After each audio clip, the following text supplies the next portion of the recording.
Kat din kaagad na kinontra at pinatunayang sila. Wala nang iba pa. Hindi kinatuwa ng mga Katden fanatics sa mga naging pahayag ni OJ Diaz kahapon sa kanyang YouTube channel. Katunayan ay napakarami nga nag-fact check ng mga sinabing ito ni OJ Diaz at madami din na nagsasabi at kinokontra na hindi ito di umano totoo. Hanggang wala silang nakikitang resibo ay mananatiling hindi di umano ito totoo para sa kanila.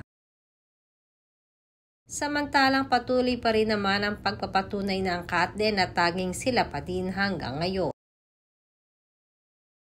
Mga pagpapatunay na hindi lamang pang movie ang relationship nilang dalawa. Napakarami di umanong makikita kung totoong pang real life or on-screen lamang ang naging relasyon ng Katden. Sa mga naging interview nila Catherine at Alden noon ay halata naman nating hindi ito scripted.